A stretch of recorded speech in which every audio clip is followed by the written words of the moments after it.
Hello மக்களே! வணக்கம். Welcome back to my channel. இன்னைக்கு என்ன வீடியோன்னு சொல்லிட்டு பார்த்தீங்கன்னா, எல்லாருக்கும் ரொம்ப முக்கியமா இது தேவைப்படும்னு சொல்லிட்டு நான் நம்புறேன். ஏன்னு பார்த்தீங்கன்னா, பயத்த நம்ம எப்படி அகற்றுறதுன்னு சொல்லி தான் இந்த வீடியோல பார்க்க அதுக்கு முன்னாடி நீங்க எல்லாரும் நல்லா இருப்பீங்கன்னு சொல்லிட்டு நான் நம்புறேன். நானும் ரொம்பவே சூப்பரா இருக்கேன். நம்ம சேனல ஃபர்ஸ்ட் டைம் நீங்க பார்க்குறீங்கன்னா, சப்ஸ்கிரைப் பண்ணிக்கோங்க. என்னன்னு சொல்லிட்டு பார்த்தீங்கன்னா, ஃபர்ஸ்ட்டு பயம் எங்கேருந்து ஆரம்பிக்கும்னா, சின்ன வயசுல பார்த்தீங்கன்னா தெரியுங்களா, இப்ப அம்மா நம்ம சாப்பிட விட்டும்போது பூச்சாண்டி வரான் சாப்பிட்டுக்கோன்னு சொல்லிட்டு அந்த பூச்சாண்டில பயந்து ஆரம்பிச்சு, நாய பார்த்தா பயந்துப்போம். அப்புறம் வீட்ல பெரியவங்க எதனா வந்து இந்த கதை சொல்லும்போது அதெல்லாம் பார்த்து பயந்துருப்போம். இப்போ வந்து பார்த்தீங்கன்னா, மனுஷன பார்த்து பயப்படுற நிலைமையில நம்ம இருக்கோங்க. நம்ம எதனா ஒரு நல்ல வேலையோ, எதனா ஒரு நம்ம செய்யணும்னா, ஒரு அழகான ட்ரெஸ் பண்ணோம்னா, மத்தவங்க நம்மளுக்கு அந்த ட்ரெஸ் பிடிச்சிருக்கும். ஆனா போட்டு வெளிய போனா என்ன சொல்லிடுவாங்களோ, ஊர் என்ன சொல்லுமோ, தெரு என்ன சொல்லுமோ, வீட்ல என்ன சொல்லுவாங்கன்னு சொல்லிட்டு பயப்படுறோம். 2வது பார்த்தீங்கன்னா, ஒரு நல்ல மாடல் ஜடை போட்டு, ஒரு லிப்ஸ்டிக் போட்டு நம்மளுக்கு புடிச்ச மாரி ஒரு புடவை. இப்போ வந்து நல்ல புடவை கட்டினாலும், அ ஜிகு ஜிகுன்னு கட்டுறா. அதே சாதாரணமா புடவை கட்டினாலும், சாதாரணமா புடவை கட்டுறான்னு சொல்லிட்டு, ஊர் வாய வந்து மூடுறதில்லங்க. அதனால மனுஷங்கள மனுஷனே பார்த்து பயப்படுற நிலைமையில தான் நம்ம இருக்கோம். இது ஒரு குட்டி கதை சொல்லிடுறேன் கேட்டுக்கோங்க. இந்த கதை இத்தனை பேர் கேட்டிருப்பீங்க. கேட்காத ஒரு சிலர் பேர் இருப்பீங்க. ஒரு ஊர்ல 2 காக்கா இருந்துச்சாம். தண்ணி எல்லாமே வத்திருச்சாம் அந்த ஊர்ல.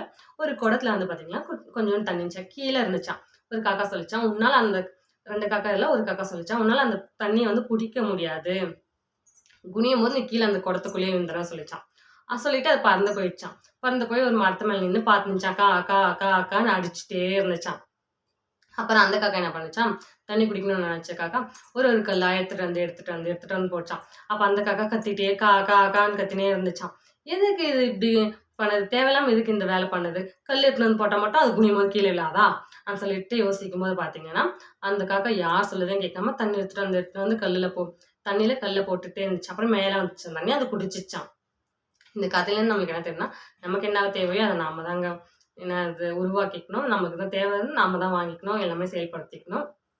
அப்புறம் வந்து காக்காவுக்கும் ஒரு பருந்து இருக்குமாம். பருந்து வந்து பார்த்தீங்கன்னா, மேல சும்மா இப்படி லேசா இப்படி பறந்தாலே அது பாட்டுக்கு மேல போகுமாம்.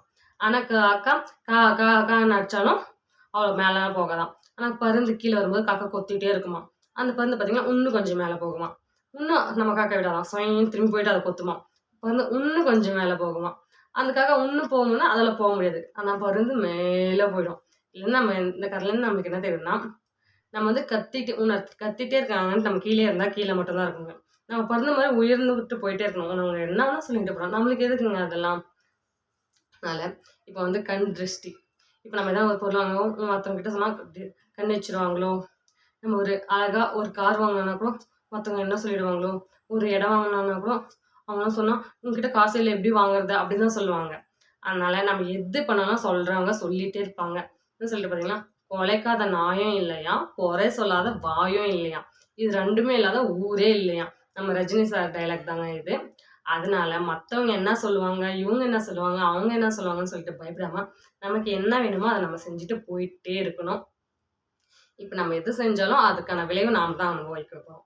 அதுக்கான சொல்யூஷன நாம தான் குடுக்க போறோம். இப்ப மத்தவங்க என்ன சொல்லுவாங்கன்னு சொல்லிட்டு நம்ம அந்த விஷயம் செய்யாம இருந்தா, நம்மளுக்கு எதனா ஒரு கெட்டதா வந்தா, அவங்க வந்து ஆறுதல் சொல்லுவாங்களா? இல்ல நல்லது வந்தா வந்து ஆறுதல் சொல்லுவாங்களா? இல்ல.